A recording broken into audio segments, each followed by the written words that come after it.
নাসরিন কথাগুলো বলতে বলতে হঠাৎ চমকে উঠে বলে, এই যা, এই কথাগুলো তো আমার মুখ থেকে অন্য কাউকে বলা নিষেধ ছিল, তারপরেও আপনাকে বলে ফেললাম শুধু আপনার পাগলামির জন্য।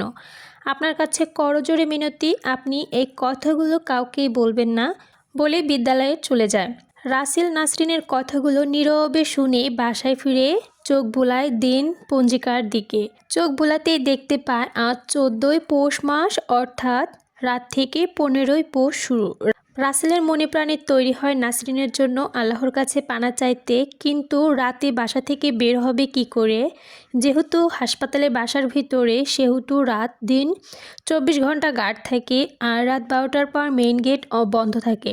চিন্তা করে রাসেল পরিশেষে সিদ্ধান্ত নেয় বাউন্ডারি টপকে গিয়ে তার গন্তব্যে। নাসরিনের কাছ থেকে শোনা কথা অনুযায়ী কাজ শুরু করে রাসেল। 15 দিন কেটে যায়, ঠান্ডা লাগে, প্রচণ্ড জ্বর সহ সর্দি কাশি, মাথা ব্যথা শুরু হয়েছে রাসেলের।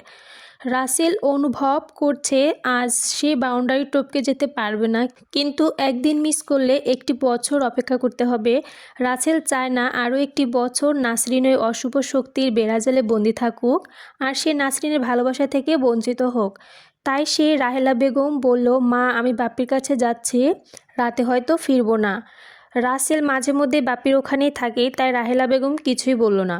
রাতে রাসেল ও বাপ্পি একই বিছানায় ঘুমিয়েছিল। রাসেল ঘুমের ঘোরে উঠে বলছে, আল্লাহ তুমি নাসরিনের ওই অশুভ শক্তির হাত থেকে রক্ষা করো।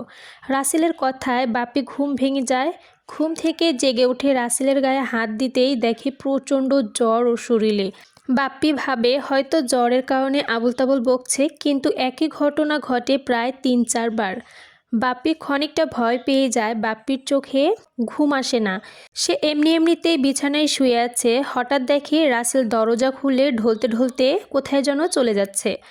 বাপ্পিও পিছু নেয় রাসেলের। প্রচণ্ড শীতে একে অপরকে দেখতে পাচ্ছে না। বাপ্পি প্রায় রাসেলের কাছাকাছি থেকে লক্ষ্য করে রাসেলের কৃতকর্ম এবং দেখতে পায় রাসেল ঈদগাহে মাঠে আসলো। রাসেল ঈদগাহে মাঠে পৌঁছে গায়ের সব কাপড় খুলে কেবলামুখী হয়ে বসে বিড়বিড় করে কী যেন বলতেছে। বাপ্পি লক্ষ্য করছে জ্বরের তাড়নায় রাসেল ঠিকমতো বসে থাকতে পারতেছে না, বারবার লুটে পড়তেছে মাটিতে। এভাবেই চলতে থাকে রাত 3টা পর্যন্ত। এরপর পাশের পুকুরের দিকে রাসেল যেতে থাকে। রাসেল হাঁটু পানিতে নেমে গেছে। বাপ্পি আর সইতে পারতেছে না বন্ধুরে করুণ দৃশ্য, তাই সে ছুটে গিয়ে পিছন থেকে টেনে ধরে রাসেলকে আনছে। রাসেলের শরীরে স্পর্শ করতেই রাসেল বলে ওঠে, কে? চোখ ফিরিয়ে দেখতে পায় বাপ্পিকে। বাপ্পিকে দেখে রাসেল বলল, বাপ্পি ছেড়ে দে আমাকে, গোসল করে নামাজ পড়তে দে। নামাজ পড়ার আগে ফজরের আজান হয়ে গেলে আমার কষ্টটা বৃথা হয়ে যাবে। বাপ্পি রাসেলের কথা শুনে জোরাজোরি করে পানি থেকে ডাঙ্গায় নিয়ে এসে রাসেলের প্রশ্ন, কিসের জন্য এত কষ্ট করতেছিস, কি হয়েছে? বন্ধুরে কনকনে শীতে বরফের চেয়েও শীতলে পানিতে শরীরে গোসল করলে তুমি মারা যাবে। রাসেল বলল, মারা গেলেও ভালো, বন্ধু পরপারে অন্তত বিধিকে এইটুকু বলতে পারবো যে কাউকে অশুভ শক্তির হাত থেকে মুক্তি করার জন্য মরেছি, বা কাউকে ভালোবাসতে গিয়ে মরেছি। বাপ্পি বলল, কে সে? রাসেল বলল, কেন নাসরিন? বলে আবার পুকুরে নামতে আরম্ভ করলো। বাপ্পি বুঝতেই পারে একে আটকানো বৃথা চেষ্টা করে কোনো লাভ হবে না, তাই সে রাসেলের কাছ থেকে ছুটে নাসরিনদের বাড়িতে চলে যায়। বাড়িতে গিয়ে চিৎকার করে চাচি চাচি বলে। আতঙ্কিত চিৎকার শুনে কে কে বলতে বলতে তড়িঘড়ি করে দরজা খুঁড়ে বের হয়ে আসে রমিচা বেগম, সঙ্গে নাসরিনও ঘর থেকে বের হয়ে আসে। বাপ্পিকে দেখে কি হয়েছে জানতে চায় রমিচা বেগম। বাপ্পি রমিচা বেগমকে বলে, আপনার মেয়ে রাসেলকে কি না বলেছে, তাই সে ঈদগাহ মাঠের পাশের পুকুরে। বাপ্পির কথা শেষ হতে না হতেই সব কিছুই বুঝতে পারে নাসরিন। নাসরিন ছুটে যায় ঈদগাহ মাঠে। এর মাঝেই রাসেলের গোসল শেষ করে নামাজ শেষ করে দু চোখ বন্ধ করে আল্লাহর কাছে হাত তুলে প্রার্থনা করছে, হে আল্লাহ তুমি আমার ওই প্রিয়াকে ওই অশুভ শক্তির হাত থেকে রক্ষা করো। হে খুদা, আমি এই পীর বাবার কথা এক চুলো নড়চড় করিনি, অক্ষরে অক্ষরে পালন করেছি। রাসেল যখন বিধির কাছে করুণভাবে মুক্তি চাইছিল প্রিয়ার জন্য, তখন ওর চোখের লোনা জলগুলো শ্রাবণের ধারায় বুক ভিজে গড়িয়ে পড়ছে মাটিতে। এমন সময় নাসরিন এসে রাসেলের মোনাজাত ভেঙে দেয়। রাসেল শুধু বলল, কে? বলে অজ্ঞান হয়ে পড়ে যায়। বাপ্পির কাছ থেকে সব কথাগুলো শুনে ওরাও চলে আসে মাঠে। এসে দেখতে পায় রাসেল অজ্ঞান হয়ে পড়ে আছে। সবাই মিলে রাসেলকে ধরে নিয়ে যায় বাপ্পিদের বাড়িতে। ঠান্ডায় গা বরফ হয়ে গেছে, তাই গরম তেল মালিশ করতে থাকে রাসেলের সমস্ত শরীরে।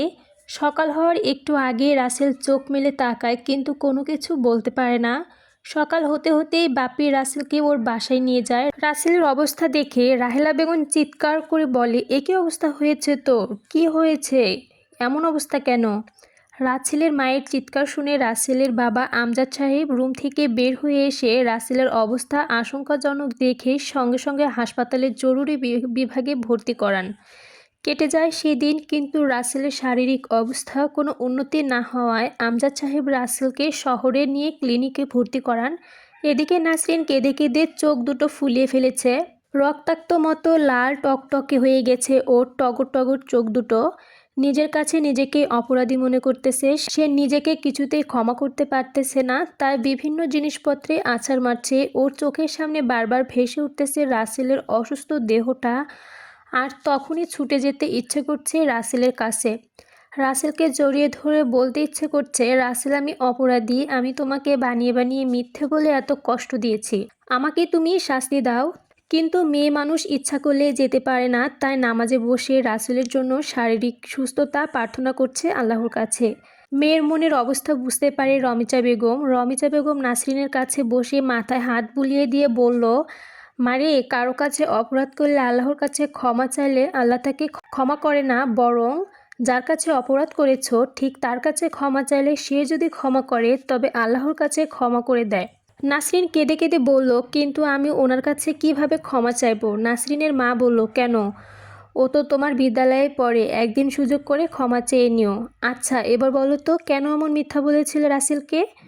নাসরিন বলল, মা, আমি ওনাকে ইচ্ছা করে মিথ্যা বলতে চাইনি। তাহলে কেন বলেছিলে?